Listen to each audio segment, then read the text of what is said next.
Hello, I'm Dr. Scott Wadier. And I'm Tommy Welling, and you're listening to the Fasting for Life podcast.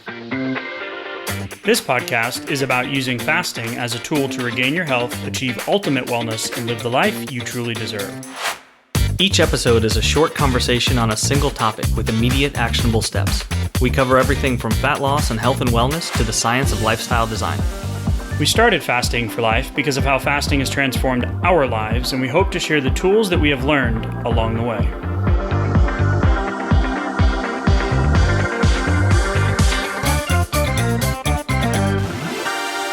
Hey everyone, welcome to the Fasting for Life podcast. My name is Dr. Scott Wadier, and as always, I'm here with my good friend and colleague, Tommy Welling. Good evening, sir. Hey, Scott, how's it going? Fantastic. Cannot wait for tonight's topic. This is something that I've experienced, that I've resonated with, that I did with some success on and off. And until the world of fasting was kind of just like dropped in my lap and opened up my perspective, things changed. So I'm really excited about it. And we're going to be talking about the keto diet. And if you've been following us or been with us through this journey, we don't really subscribe to one of these diet plans: keto, low carb, high fat. Like, they all have their place and benefit for the individual. There are some, things that really do work best.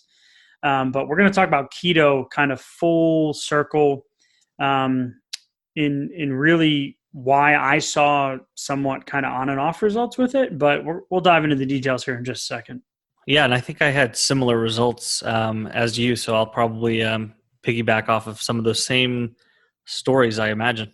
Yeah, and keto is, from a physiological standpoint, like, keto makes a lot of sense, right? So it does.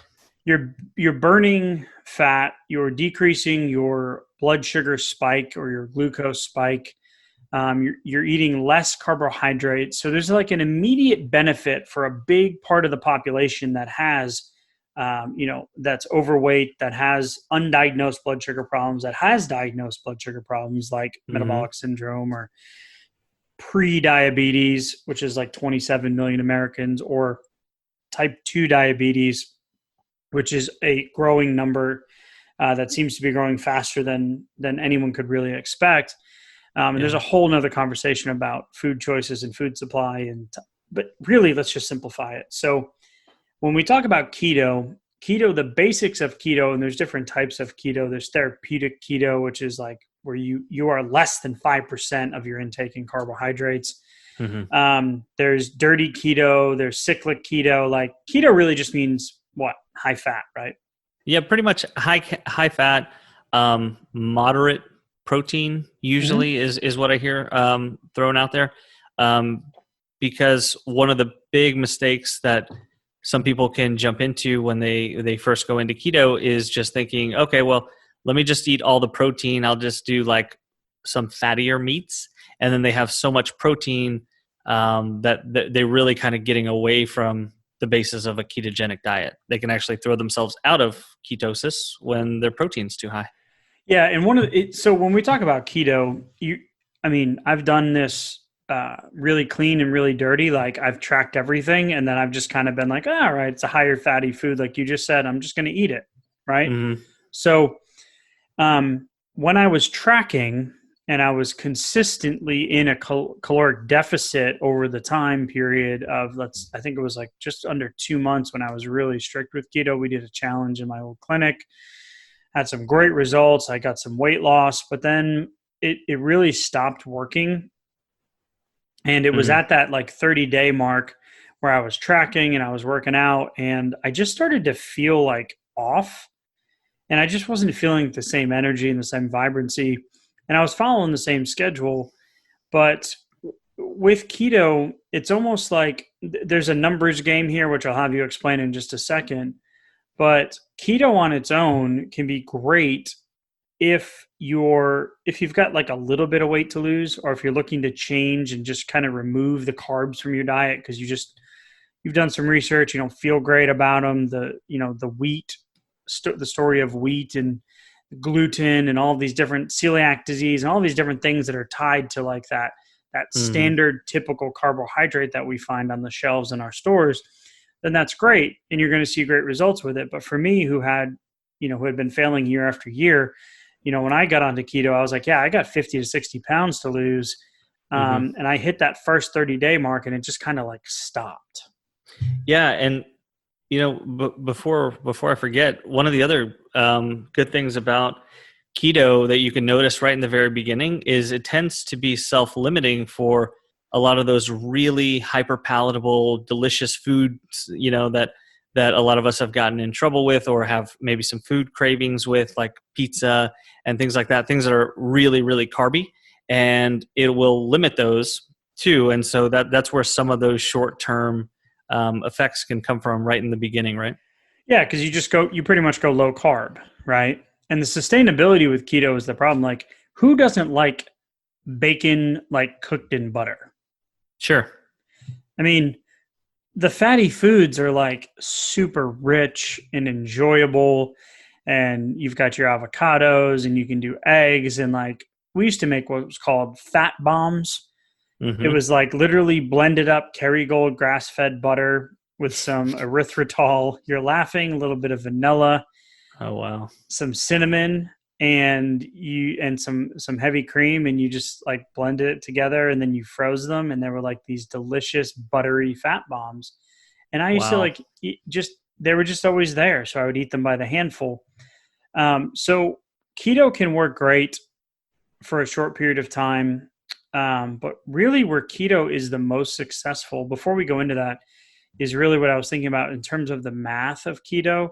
The higher fat foods have a much greater impact in terms of your total caloric intake. Yeah. So if you're looking at your plate and you have a keto plate versus just your typical standard eating, have heavy on the carbs, you're going to see a much higher calorie density on the keto plate because fat has more calories per gram of weight of food. So you have 9 calories per gram in a gram of fat, and you only have 4 calories per gram in a gram of carbohydrates. So same weight of food, you literally have 225% of the calories in the keto meal or the fat versus the carbohydrate heavy meal on average. Yeah, so your body's going to be getting 2.25 times the amount, right? Yeah. Of calories from the same amount of food.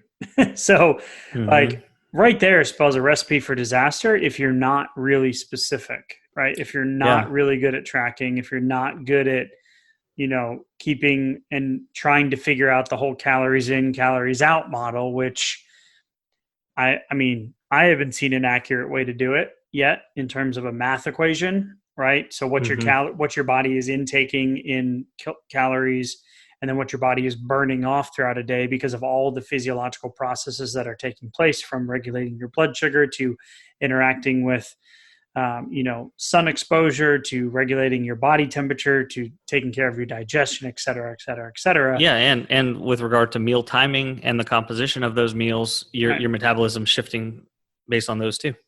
Yeah, so keto is great because you're burning the fat for energy, you're burning more fat, you don't have the carbohydrate intake. But really where keto is the most successful is when it's combined with a minimum of intermittent fasting.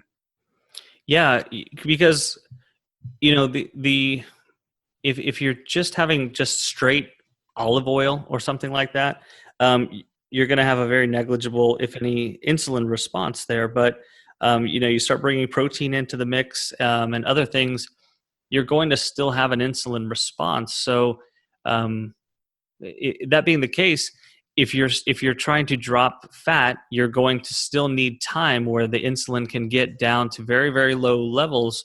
And so that's not just going to be eating whatever you want on keto, or rather eating whenever you want on keto. And that's how I typically see it being sold, as kind of this wonderful solution. And I'm not bashing on keto because it can work well if you structure it correctly. But I do often see it oversold as kind of a mindless, you don't have to think about it, no planning needed, just eat like this, mostly fat. with some protein, and you won't have to worry about it. But that's not the case, because your insulin can stay way too high for too long if you're not controlling your meal timing with it. Yeah, every time you eat, your insulin goes up. So the problem here is the insulin and the timing in between. It's not just the caloric intake. So yes, a deficit is needed for fat loss, but when you have that increased level of calories, when you have that increased, decrease, time in between the meals, if you don't space it out and combine it with fasting, then you're setting yourself up for having that abundance kind of situation. Yeah. But if you are doing good keto meals and you're structuring it around good, clean eating windows, now you have a powerful formula, because then when you are breaking your fast, you're keeping your carbohydrates low, your insulin response is going to be decreased. And then especially if you're cognizant of how much food you're eating, you're not doing too much to where that calorie density comes back to bite you. Controlling the actual meals, putting a little bit of thought behind it, and then giving your body time to drop the insulin before your next meal. Now you have a really powerful combination, because the next time you go to break the fast and eat, you'll still be in a really good deficit from before. You wouldn't have put back that glycogen. Your momentum continues to build from there. Yeah, well, your body is also in that state of burning fat. So eating fat keeps you in ketosis versus, now you can still get kicked out based on your metabolic profile and the timing of things, but you're going to have a higher likely outcome of staying in ketosis and still burning that fat, rather than going back into switching back over into being a sugar burner or a glucose burner. And, from keto to low carb, high fat, to vegan, to paleo, to whatever you subscribe to. This is why fasting is so powerful, is because it can fit in with any of what you feel works best for you. Yeah. And keto was like the last stop on the bus route before I hopped off, and was like, because I got the best results with keto with a 16-8 window. And then the window kind of went away, and I was like, okay, well, yeah, there it goes. I started just continually eating the higher caloric foods, and the results kind of spoke for themselves. So regardless of what camp you sit in, fasting, the timing is the most important thing. So if you're on keto and you've kind of plateaued, I'm going to steal your thunder tonight, Tommy. I'm actually going to just hop right in and drop an action step. There you go. So if you've got a follow-up action step, save it for next episode. No, just kidding. Go ahead and drop it in here. But if you're on keto, if you're doing keto and you like the way you feel, and you feel good, and your sleep's good, and your energy's good, right? Keep doing it. But if you've plateaued, then what you really should do at this point is increase the time between meals, or shrink your eating window. So if you are just doing kind of a keto, I eat whenever I want, and you've got good results, set a plan, right? Set a timed window for when you're going to eat. So if you've never fasted, start with a 16-8 window, which is more of an intermittent fast. That's going to give your body a good opportunity to reset. That 16 to 18 hour window without food is powerful. If you've already been doing some fasting, we recommend and see the best results long-term with people that do one meal a day or OMAD fasts. And if you're really looking to accelerate your weight loss, then shoot us a question or an email at info@thefastingforlife.com. We can help you kind of put a plan together and get there.